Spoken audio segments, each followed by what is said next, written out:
তারেক রহমান একদিনে উনি ওনাদের ভোটার আইডি কার্ড পেয়েছে, কিন্তু আমাদেরকে অনেক হয়রানির শিকার হতে হয়। একটা স্বয়ংসম্পূর্ণ বাংলাদেশ দেখতে চাই। এখন আমাদের দেশের তরুণরাই জুলাই আন্দোলন যেভাবে এগিয়ে আসছে আমরা চাই তারা এইভাবে। দর্শক, স্বাগত জানাচ্ছি লক্ষ্মীপুর প্রতিদিনের বিশেষ আয়োজন তারুণ্যের কণ্ঠে। আগামী 12ই ফেব্রুয়ারি অনুষ্ঠিত হতে যাচ্ছে ত্রয়োদশ জাতীয় সংসদ নির্বাচন, একই সাথে গণভোট। এই নির্বাচনকে ঘিরে তারুণ্যের ভাবনা জানতে আজ আমরা এসেছি লক্ষ্মীপুরের সর্বোচ্চ বিদ্যাপীঠ লক্ষ্মীপুর সরকারি কলেজে। এই কলেজের শিক্ষার্থীরা কী ভাবছেন আগামীর বাংলাদেশ বিনির্মাণে তা জানার চেষ্টা করব, আমাদের সাথেই থাকুন। যেখানে মানুষ নির্ভয় নির্দ্বিধায় নিজেদের মতামত প্রকাশ করতে পারে, স্বাধীনভাবে কথা বলতে পারে, যাতে আমরা যদি একটা হক কথা বা উচিত কথা বলি সেখানে যাতে আমাদের কোনো ভয় যাতে না থাকে। যে আমাদের হাদির কথা বলি, সে দেশের জন্য ইনসাফের কথা বলছে, কিন্তু ইনসাফের কথা বলে তাতে তার শেষ পর্যন্ত কী হয়, মৃত্যুদণ্ড। এখন পর্যন্ত আমরা তার হত্যার কোনো বিচার পাই নাই। তো এই থেকে আমরা চাই কেন আমরা ইনসাফের কথা বলবো, দেশের কথা বলবো, দেশের স্বাধীনভাবে কথা বলবো, তাতে কেন আমাদের ভয়ভীতি থাকতে হবে? কোনো সুপারিশ লবিং যাতে কিছু না হয়, তারপরে বয়স্কদের মূল্যায়ন বা বিভিন্ন ভাতা এরা যাতে ন্যায্য পায়, কোনো মেম্বার চেয়ারম্যান যাতে এগুলো যাতে না নিতে পারে, যেখানে মানুষ খোলামেলাভাবে নির্ভয়ে কথা বলবে, সুযোগ সুবিধা পাবে। তরুণরাই জুলাই আন্দোলন যেভাবে এগিয়ে আসছে আমরা চাই তারা এইভাবে প্রতিটা দেশের ন্যায় নীতির জন্য আন্দোলন করুক, কথা বলুক, তারা দেশকে স্বাধীন করুক। দুর্নীতিমুক্ত বাংলাদেশ দেখতে চাই, সুশীল এবং সংস্কার, যেখানে স্বাধীন রাষ্ট্রে আমরা বিশ্বের বুকে আমরা একজন স্বাধীন রাষ্ট্রের নাগরিক, আমরা যেন স্বাধীনভাবে সবসময় কথা বলতে পারি। যেমন কোনো স্বৈরাচার যেন বাংলাদেশে সৃষ্টি না হয়। আদি হত্যা হয়েছে, আদাইর হত্যার কিন্তু এখন আমরা বিচার পাই না। আমি একটা স্বয়ংসম্পূর্ণ বাংলাদেশ দেখতে চাই এবং এখানে যেন কোনো নারী নির্যাতনজনক জিনিস না হয়, এবং এখানে অনেক বেশি ট্রাফিক জ্যাম হয়, এটা মুক্ত চাই। শিক্ষা ব্যবস্থা যেন আমাদের উন্নত মানের হোক, চিকিৎসা শাস্ত্র যেন আমাদের একটু উন্নত মানের চিকিৎসা সেবা পেতে চাই।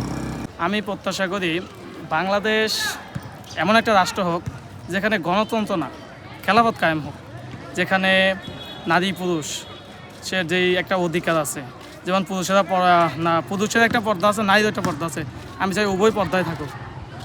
দেশের যত দুর্নীতি, এক কথা প্রথমে দুর্নীতি বন্ধ করতে হবে। দুর্নীতি বন্ধ করলে দেশ অটোমেটিকলি ভালোভাবে চলবে দেশ।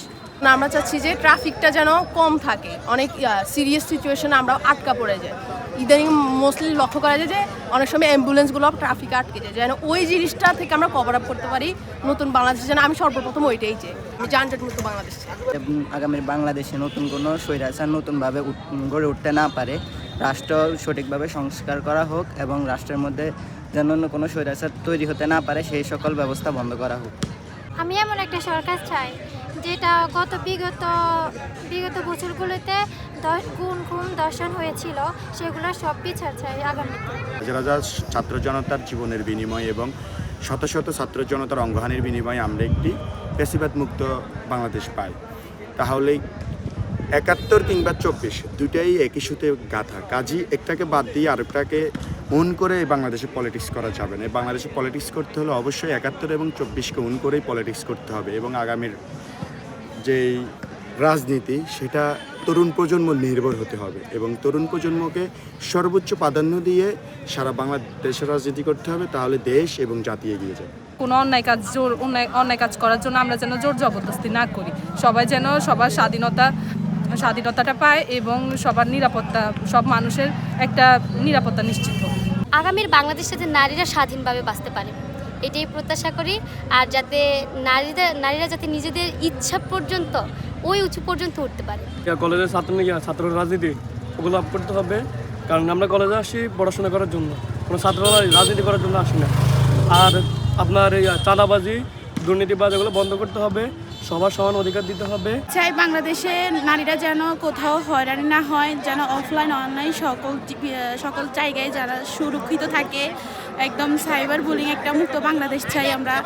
ভোটার এবং পাসপোর্ট ভিসা এগুলা যে আমাদেরকে হয়রানি করে, তা থেকে আমরা মুক্তি চাই। কারণ কি যে তারেক রহমান একদিনেই উনি ওনাদের ভোটার আইডি কার্ড পেয়েছে, কিন্তু আমাদেরকে অনেক হয়রানির শিকার হতে হয়, এবং অনেকের নাম ভুল হয়, আবার অনেকের ঠিকানা ভুল হয়, তা নিয়ে আবার পরে তা সংশোধন করতে গেলে ওনারা খারাপ আচরণ করে বা ঠিক করে দেয় না, অনেক ঘুরায় আমাদেরকে যে হবে এই মাসে হবে বা ওই তারিখে দিবে, এরকম করে। এই হয়রানিটা আমরা চাই না। এরকম শিক্ষা ব্যবস্থা হোক যেখানে যে যাই ধর্মের আছে সঠিক সুশিক্ষাটা পাক, যাতে তার ভিতরে দুর্নীতি, লুটপাট এগুলো না ঢোকে, সবাই যাতে সুশিক্ষায় শিক্ষিত হয়, তাহলে দেশ থেকে দুর্নীতি অটোমেটিকলি বন্ধ হয়ে যাবে। দর্শক, যেমনটি শুনলেন, লক্ষ্মীপুর সরকারি কলেজের শিক্ষার্থীরা তরুণদের অংশগ্রহণমূলক এমন একটি বাংলাদেশ প্রত্যাশা করেন যে বাংলাদেশে মানুষ নির্বিঘ্নে চলাচল করতে পারবে, মানুষ তাদের অধিকার ফিরে পাবে, মানুষ স্বাধীনভাবে মতামত প্রকাশ করতে পারবে। রেদওয়ান হোসেন লিমন, লক্ষ্মীপুর প্রতিদিন।